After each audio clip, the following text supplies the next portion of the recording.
प्रिय भाइयों और बहनों, जैसे हम घोषणा के चौथे सप्ताह में प्रवेश करते हैं, आज के पाठ हमें विश्वास, परमेश्वर के हस्तक्षेप और उनकी प्रतिज्ञाओं के पूरे होने की बात बताते हैं। उत्पत्ति के पाठ में हम इब्राहिम के सेवक और इसहाक और रेबेका के मिलन की कहानी सुनते हैं। इब्राहिम अपने सेवक को इसहाक के लिए पत्नी ढूंढने भेजते हैं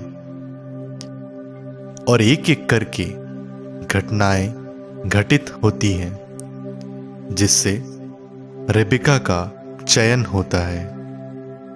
सेवक परमेश्वर से मार्गदर्शन की प्रार्थना करता है और परमेश्वर उसका उत्तर देते हैं। रेबेका भी परमेश्वर की योजना में विश्वास और भरोसा दिखाती है।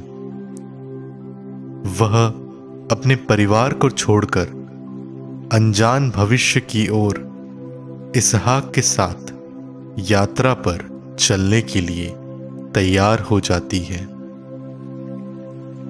यह कहानी हमें यह सिखाती है कि हमें अपने जीवन में परमेश्वर के मार्गदर्शन पर विश्वास रखना चाहिए, भले ही रास्ता असमझ और अनजान क्यों ना हो। हमें अपनी योजनाओं और इच्छाओं को परमेश्वर की इच्छा के हवाले करना चाहिए, क्योंकि वह हमें हमेशा सर्वोत्तम मार्ग पर ले जाता है।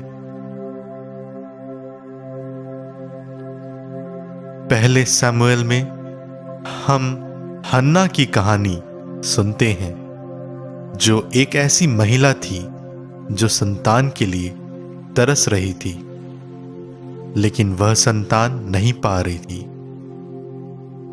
अपने गहरे दुख में वह परमेश्वर से प्रार्थना करती है और वादा करती है कि यदि परमेश्वर उन्हें पुत्र देंगे तो वह उसे प्रभु के सेवा में समर्पित करेंगी।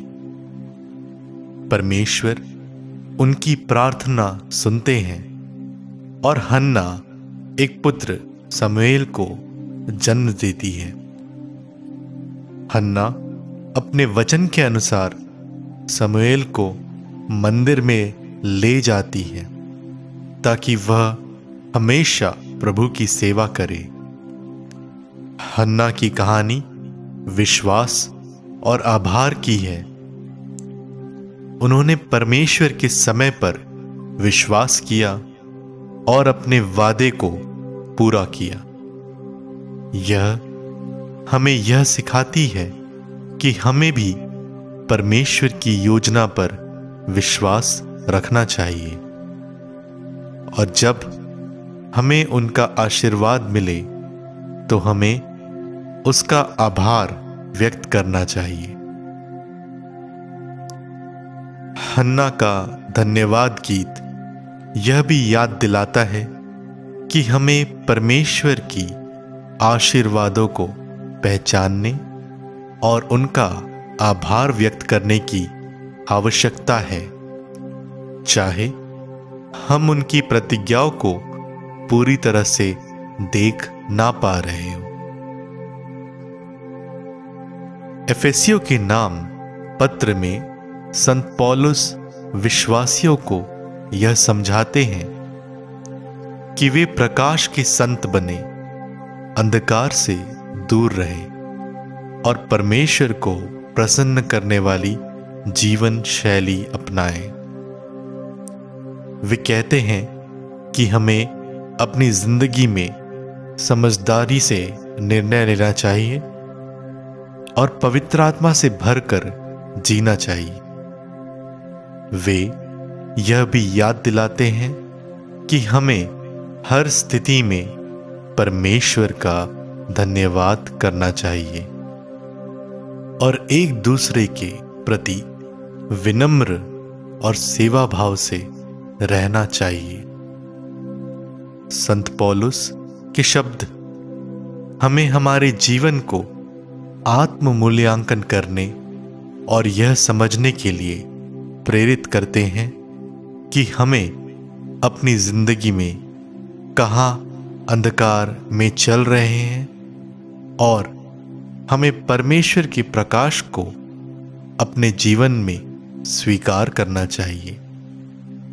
यह पाठ हमें परमेश्वर के साथ अपने संबंधों पर ध्यान केंद्रित करने और यह जानने के लिए प्रेरित करता है कि हम अपने जीवन को उनके अनुसार कैसे जी सकते हैं।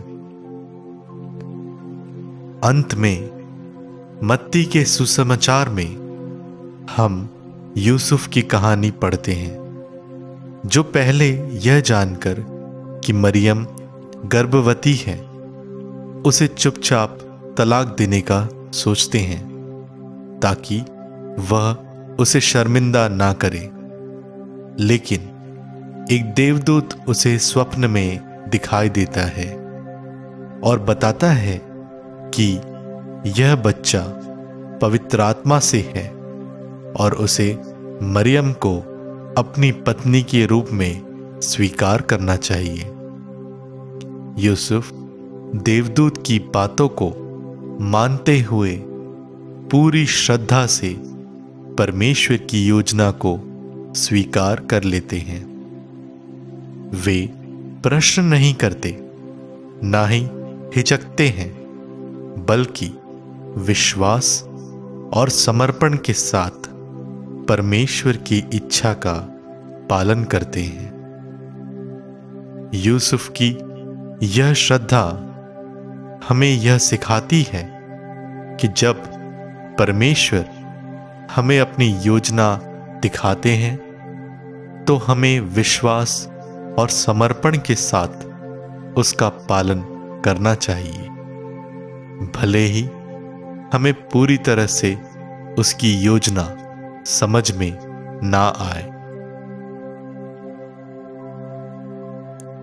इन पाठों के माध्यम से हम सीखते हैं कि हमें परमेश्वर पर विश्वास रखना चाहिए, उनके द्वारा किए गए वादों और उनकी योजना पर भरोसा रखना चाहिए, भले ही हम पूरी तरह से यह ना समझ पाए कि वह हमारे जीवन में किस प्रकार काम कर रहे हैं।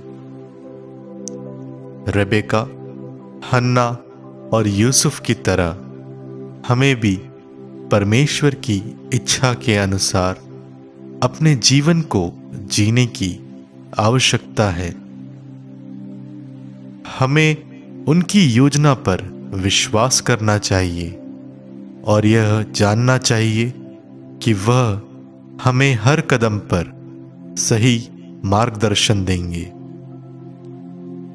परमेश्वर के समय और उनके तरीके हमेशा सर्वोत्तम होते हैं और हमें अपने जीवन को पूरी श्रद्धा और विश्वास के साथ उनके हाथों में सौंपना चाहिए। आइए हम परमेश्वर की इच्छा का पालन करते हुए अपने जीवन को उनकी सेवा में समर्पित करें ताकि हम उनके प्रेम और आशीर्वाद को अनुभव कर सकें और हर दिन उनके प्रकाश में चल सके। आमीन।